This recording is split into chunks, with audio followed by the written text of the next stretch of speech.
Welcome to break time classes. My name is Richa Pandey. आज हम मौर्य वंश के बारे में पढ़ेंगे। देखिए, इससे पहले हमने इसके पहले का टॉपिक जो पढ़ा था, पहले के वंश जो थे हर्यक वंश, शिशुनाग वंश और नंद वंश पढ़ा था। आज उसके आगे का मौर्य वंश पढ़ेंगे। अंतिम शासक नंद वंश का था घनानंद। तो देख लेते हैं कितना बड़ा था मौर्य साम्राज्य।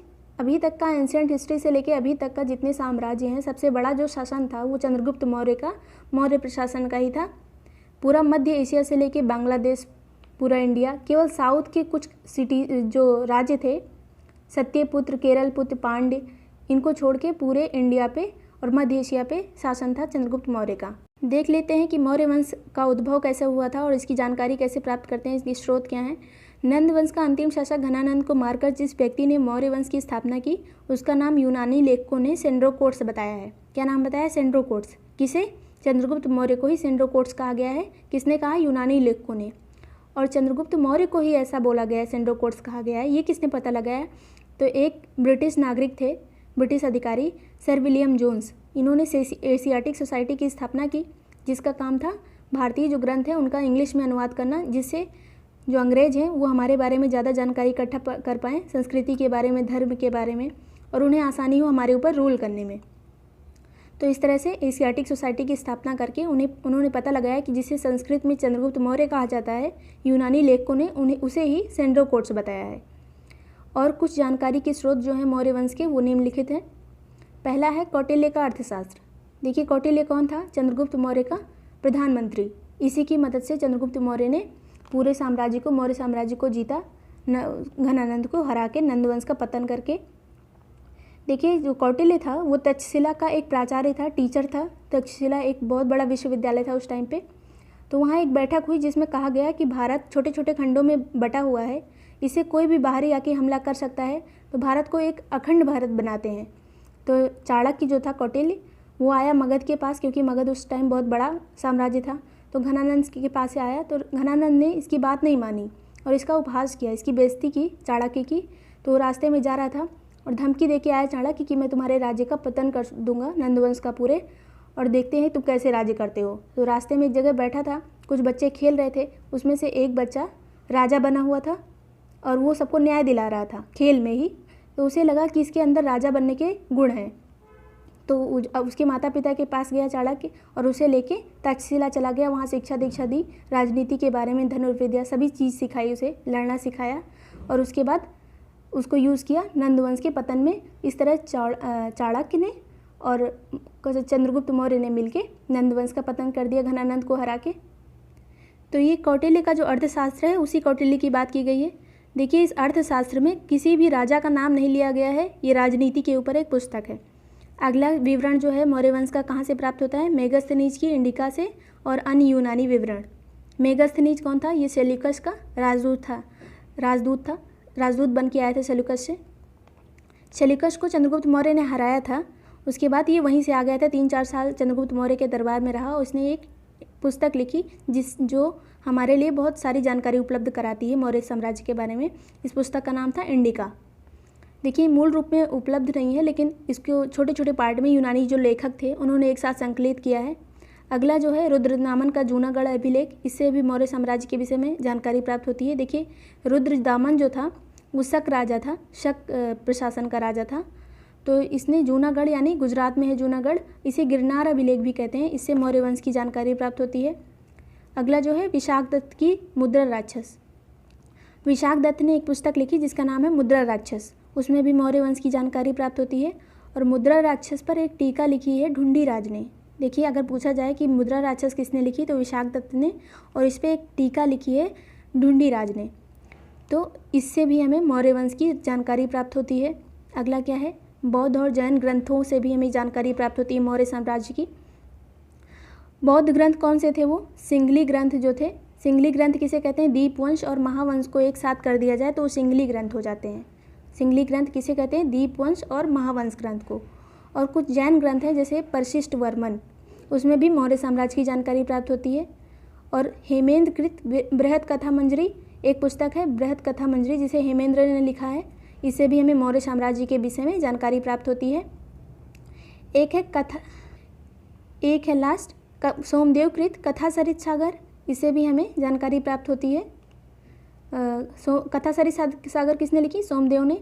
इससे भी हमें मौर्य साम्राज्य की जानकारी प्राप्त होती है। और एक है अशोक के अभिलेख, जो है बहुत लंबे अभिलेख हैं, 40 कम से कम अभिलेख हैं अशोक के, जिससे हमें मौर्य साम्राज्य की जानकारी प्राप्त होती है।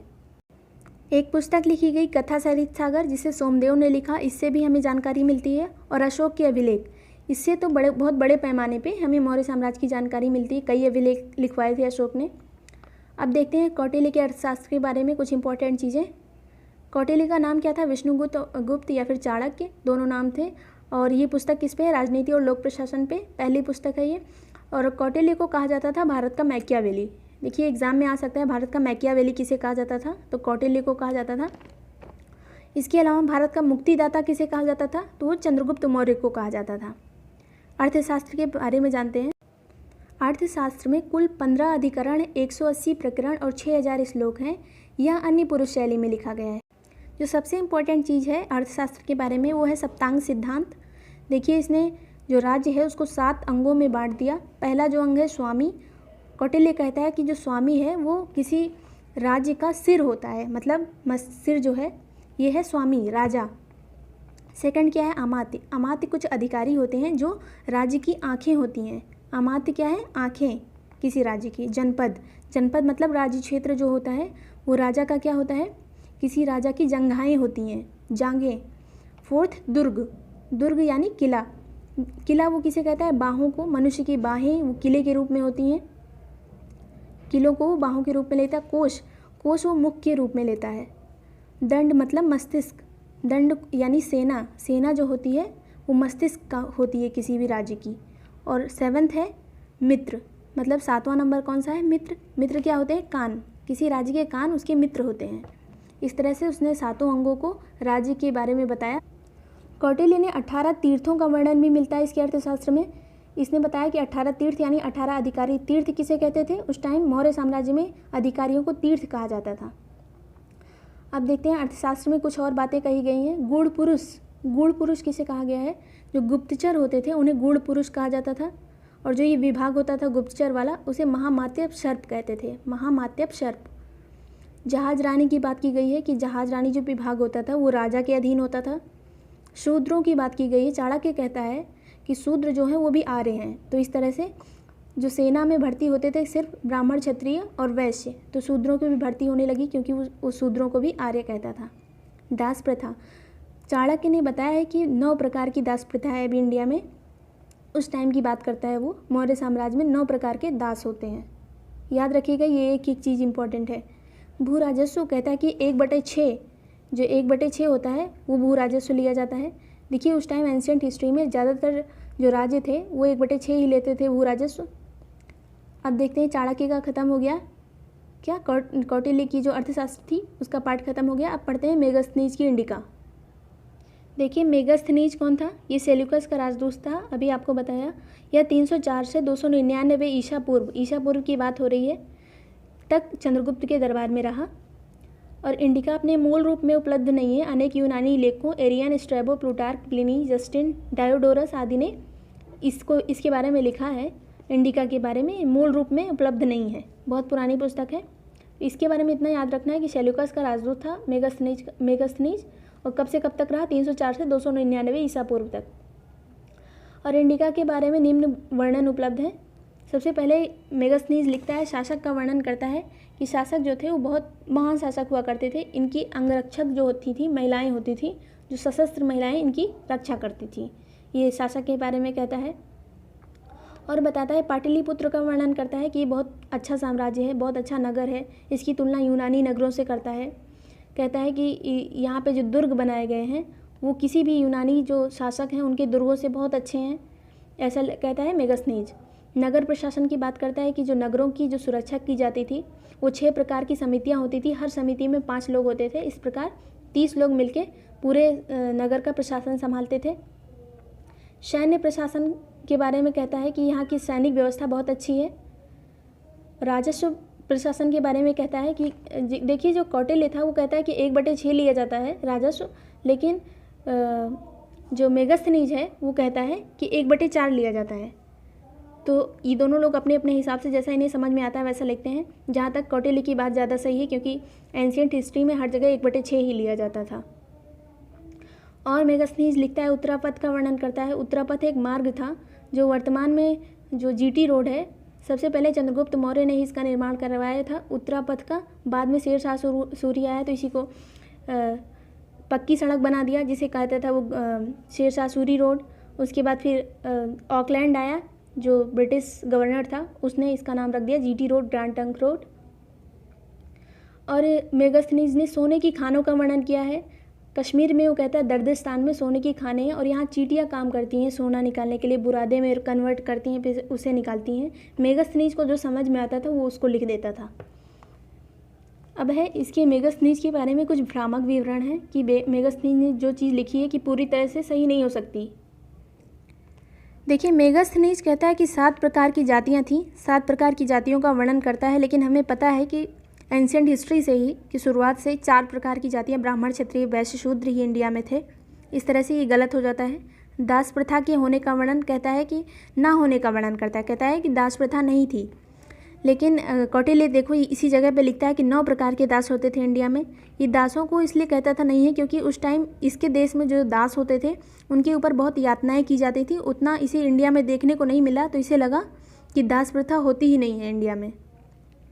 अगला है अकाल ना पड़ने का वर्णन करता है कि इंडिया में अकाल नहीं पड़ता, लेकिन ये भी गलत साबित हो जाता है क्योंकि चंद्रगुप्त मौर्य ने शोगौरा और महास्थान में कुछ अन्नागार बनाए थे जिसमें ये व्यवस्था की गई थी कि अगर अकाल पड़े तो उससे लोगों को भोजन उपलब्ध कराया जाए। अशोक के काल में ऐसा हुआ भी था, भोजन उपलब्ध कराया गया था।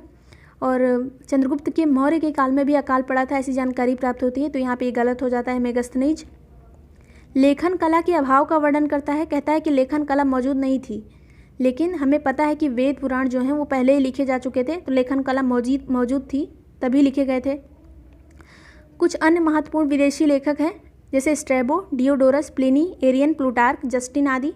इन्होंने भी बहुत अच्छी जानकारी दी है किसके बारे में, मौर्य साम्राज्य के बारे में। हालांकि इन लोगों ने यहाँ विजिट करके ऐसा लिखा नहीं था, इसलिए पूरी तरह से सत्य नहीं माना जाता है। जो सबसे ज़्यादा ऑथेंटिकेटेड है वो कौटिल्य के अर्थशास्त्र ही है। अब अगला देखते हैं रुद्रदामन का जूनागढ़ अभिलेख। रुद्रदामन के जूनागढ़ अभिलेख से भी हमें मौर्य साम्राज्य की बहुत जानकारी मिलती है। इस अभिलेख से पता चलता है कि चंद्रगुप्त मौर्य ने सौराष्ट्र प्रांत में सुदर्शन झील का निर्माण करवाया था। उस समय वहाँ का प्रशासक कौन था, पुष्यगुप्त वैश्य, इसका नाम था पुष्यगुप्त वैश्य। चंद्रगुप्त मौर्य के टाइम पे जो जूनागढ़ का प्रशासक था वो कौन था, पुष्यगुप्त वैश्य। जो सबसे इम्पोर्टेंट चीज़ है अर्थशास्त्र के बारे में वो है सप्तांग सिद्धांत। देखिए, इसने जो राज्य है उसको 7 अंगों में बांट दिया। पहला जो अंग है स्वामी। कौटिल्य कहता है कि जो स्वामी है वो किसी राज्य का सिर होता है, मतलब सिर जो है ये है स्वामी, राजा। सेकंड क्या है, अमात्य। अमात्य कुछ अधिकारी होते हैं जो राज्य की आँखें होती हैं। अमात्य क्या है, आँखें किसी राज्य की। जनपद, जनपद मतलब राज्य क्षेत्र जो होता है वो राजा का क्या होता है, किसी राजा की जंघाएं होती हैं, जांघें। फोर्थ दुर्ग, दुर्ग यानी किला। किला वो किसे कहता है, बाहों को, मनुष्य की बाहें वो किले के रूप में होती हैं, किलों को वो बाहों के रूप में लेता है। कोश, कोश वो मुख के रूप में लेता है। दंड मतलब मस्तिष्क, दंड यानी सेना, सेना जो होती है वो मस्तिष्क का होती है किसी भी राज्य की। और 7th है मित्र, मतलब 7वां नंबर कौन सा है, मित्र। मित्र क्या होते हैं, कान, किसी राज्य के कान उसके मित्र होते हैं। इस तरह से उसने 7 अंगों को राज्य के बारे में बताया। कौटिल्य ने 18 तीर्थों का वर्णन भी मिलता है इसके अर्थशास्त्र में। इसने बताया कि 18 तीर्थ यानी 18 अधिकारी। तीर्थ किसे कहते थे, उस टाइम मौर्य साम्राज्य में अधिकारियों को तीर्थ कहा जाता था। अब देखते हैं अर्थशास्त्र में कुछ और बातें कही गई हैं। गूढ़ पुरुष, गूढ़ पुरुष किसे कहा गया है, जो गुप्तचर होते थे उन्हें गूढ़ पुरुष कहा जाता था। और जो ये विभाग होता था गुप्तचर वाला उसे महामात्यप सर्प कहते थे, महामात्यप सर्प। जहाज रानी की बात की गई है कि जहाज रानी जो विभाग होता था वो राजा के अधीन होता था। शूद्रों की बात की गई है, चाणक्य कहता है कि शूद्र जो है वो भी आर्य हैं। तो इस तरह से जो सेना में भर्ती होते थे सिर्फ ब्राह्मण, क्षत्रिय और वैश्य, तो शूद्रों की भी भर्ती होने लगी क्योंकि वो शूद्रों को भी आर्य कहता था। दास प्रथा, चाणक्य ने बताया है कि 9 प्रकार की दास प्रथा है अभी इंडिया में। उस टाइम की बात करता है वो, मौर्य साम्राज्य में 9 प्रकार के दास होते हैं। याद रखिएगा, ये एक चीज़ इंपॉर्टेंट है। भू राजस्व कहता है कि 1/6 जो 1/6 होता है वो भू राजस्व लिया जाता है। देखिए उस टाइम एंशियंट हिस्ट्री में ज़्यादातर जो राज्य थे वो 1/6 ही लेते थे भू राजस्व। अब देखते हैं चाणक्य का ख़त्म हो गया, क्या कौटिल्य की जो अर्थशास्त्र थी उसका पाठ खत्म हो गया। अब पढ़ते हैं मेगास्थनीज की इंडिका। देखिए मेगास्थनीज कौन था? ये सेल्यूकस का राजदूत था, अभी आपको बताया। यह 304 से 299 ईसा पूर्व की बात हो रही है तक चंद्रगुप्त के दरबार में रहा। और इंडिका अपने मूल रूप में उपलब्ध नहीं है। अनेक यूनानी लेखकों Arrian, Strabo, Plutarch, Pliny, Justin, Diodorus आदि ने इसके बारे में लिखा है। इंडिका के बारे में मूल रूप में उपलब्ध नहीं है, बहुत पुरानी पुस्तक है। इसके बारे में इतना याद रखना है कि सेल्यूकस का राजदूत था मेगास्थनीज, और कब से कब तक रहा? 304 से 299 ईसा पूर्व तक। और इंडिका के बारे में निम्न वर्णन उपलब्ध है। सबसे पहले मेगास्थनीज लिखता है, शासक का वर्णन करता है कि शासक जो थे वो बहुत महान शासक हुआ करते थे। इनकी अंगरक्षक जो होती थी महिलाएं होती थी, जो सशस्त्र महिलाएं इनकी रक्षा करती थी, ये शासक के बारे में कहता है। और बताता है पाटलिपुत्र का वर्णन करता है कि ये बहुत अच्छा साम्राज्य है, बहुत अच्छा नगर है। इसकी तुलना यूनानी नगरों से करता है। कहता है कि यहाँ पे जो दुर्ग बनाए गए हैं वो किसी भी यूनानी जो शासक हैं उनके दुर्गों से बहुत अच्छे हैं, ऐसा कहता है मेगास्थनीज। नगर प्रशासन की बात करता है कि जो नगरों की जो सुरक्षा की जाती थी वो 6 प्रकार की समितियाँ होती थी। हर समिति में 5 लोग होते थे। इस प्रकार 30 लोग मिलके पूरे नगर का प्रशासन संभालते थे। सैन्य प्रशासन के बारे में कहता है कि यहाँ की सैनिक व्यवस्था बहुत अच्छी है। राजस्व प्रशासन के बारे में कहता है कि देखिए जो कौटिल्य था वो कहता है कि 1/6 लिया जाता है राजस्व, लेकिन जो मेगास्थनीज है वो कहता है कि 1/4 लिया जाता है। तो ये दोनों लोग अपने अपने हिसाब से जैसा इन्हें समझ में आता है वैसा लिखते हैं। जहाँ तक कौटिल्य की बात ज़्यादा सही है, क्योंकि एंशियंट हिस्ट्री में हर जगह 1/6 ही लिया जाता था। और मेगास्थनीज लिखता है, उत्तरापथ का वर्णन करता है। उत्तरापथ एक मार्ग था जो वर्तमान में जो जीटी रोड है, सबसे पहले चंद्रगुप्त मौर्य ने ही इसका निर्माण करवाया था उत्तरापथ का। बाद में शेरशाह सूरी आया तो इसी को पक्की सड़क बना दिया, जिसे कहता था वो शेरशाह सूरी रोड। उसके बाद फिर ऑकलैंड आया जो ब्रिटिश गवर्नर था, उसने इसका नाम रख दिया GT road, grand trunk road. और मेगास्थनीज ने सोने की खानों का वर्णन किया है। कश्मीर में वो कहता है दर्दिस्तान में सोने की खाने हैं और यहाँ चींटियाँ काम करती हैं सोना निकालने के लिए, बुरादे में कन्वर्ट करती हैं, फिर उसे निकालती हैं। मेगास्थनीज को जो समझ में आता था वो उसको लिख देता था। अब है इसके मेगास्थनीज के बारे में कुछ भ्रामक विवरण है कि मेगास्थनीज ने जो चीज़ लिखी है कि पूरी तरह से सही नहीं हो सकती। देखिए मेगास्थनीज कहता है कि 7 प्रकार की जातियाँ थीं, 7 प्रकार की जातियों का वर्णन करता है, लेकिन हमें पता है कि एंशियंट हिस्ट्री से ही कि शुरुआत से 4 प्रकार की जातियाँ ब्राह्मण, क्षत्रिय, वैश्य, शूद्र ही इंडिया में थे। इस तरह से ये गलत हो जाता है। दास प्रथा के होने का वर्णन कहता है कि ना होने का वर्णन करता है, कहता है कि दास प्रथा नहीं थी। लेकिन कौटिल्य देखो इसी जगह पे लिखता है कि 9 प्रकार के दास होते थे इंडिया में। ये दासों को इसलिए कहता था नहीं है क्योंकि उस टाइम इसके देश में जो दास होते थे उनके ऊपर बहुत यातनाएं की जाती थी, उतना इसे इंडिया में देखने को नहीं मिला, तो इसे लगा कि दास प्रथा होती ही नहीं है इंडिया में। अगला है अकाल ना पड़ने का वर्णन करता है कि इंडिया में अकाल नहीं पड़ता, लेकिन ये भी गलत साबित हो जाता है क्योंकि चंद्रगुप्त मौर्य ने शोगौरा और महास्थान में कुछ अन्नागार बनाए थे जिसमें ये व्यवस्था की गई थी कि अगर अकाल पड़े तो उससे लोगों को भोजन उपलब्ध कराया जाए। अशोक के काल में ऐसा हुआ भी था, भोजन उपलब्ध कराया गया था। और चंद्रगुप्त के मौर्य के काल में भी अकाल पड़ा था, ऐसी जानकारी प्राप्त होती है, तो यहाँ पे ये गलत हो जाता है मेगास्थनीज। लेखन कला के अभाव का वर्णन करता है, कहता है कि लेखन कला मौजूद नहीं थी, लेकिन हमें पता है कि वेद पुराण जो हैं वो पहले ही लिखे जा चुके थे, तो लेखन कला मौजूद थी तभी लिखे गए थे। कुछ अन्य महत्वपूर्ण विदेशी लेखक हैं जैसे Strabo, Diodorus, Pliny, Arrian, Plutarch, Justin आदि।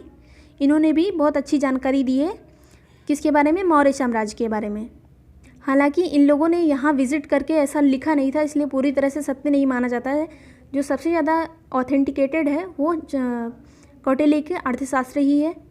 देखिए अगला जो अभिलेख है जिससे हमें मौर्य साम्राज्य का पता चलता है, उसकी जानकारी प्राप्त होती है, वो है शक शासक एक था रुद्रदामन, उसका जूनागढ़ अभिलेख जिसे गिरनार अभिलेख भी कहा जाता है।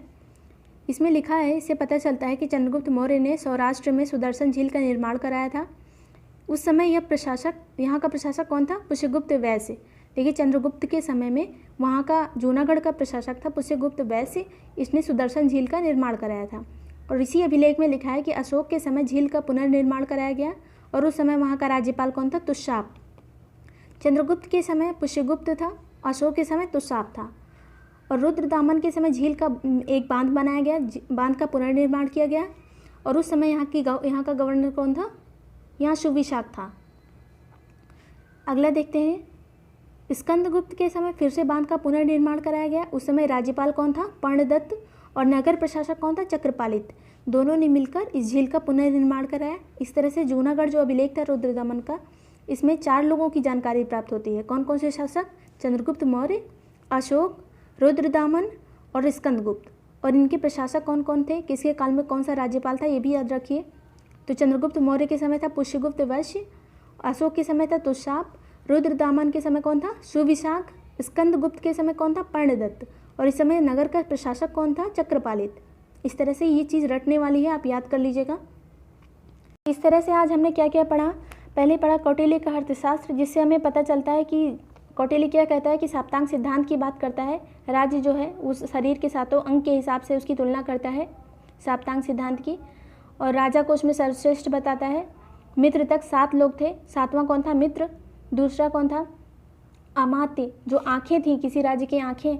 फिर राज्य क्षेत्र की बात करता है, दुर्ग की बात करता है, और क्या कोष की बात करता है, दंड की, सेना की बात करता है, और मित्र की बात करता है। इस तरह से साप्तांग सिद्धांत बताता है, और कहता है कि जो भू राजस्व था वो 1/6 था। दास प्रथा, दास 9 प्रकार के दास बताए थे। वहीं जो मेगस्थनीज था उसने कहे थे कि दास नहीं होते हैं, वो भ्रमित हो गया, उसने कहा कि इंडिया में दास ही नहीं होते हैं। और भू राजस्व के बारे में कौटिल्य कहता है कि 1/6 था। वहीं जो मेगस्थनीज है वो कहता है था 1/4 था। और कौन कौन था? कौन कौन से ग्रंथ थे? बृहद कथा मंजरी, कथा सरित सागर। बृहद कथा मंजरी किसने लिखी थी? हेमेंद्र ने। कथा सरित सागर सोमदेव ने लिखी थी।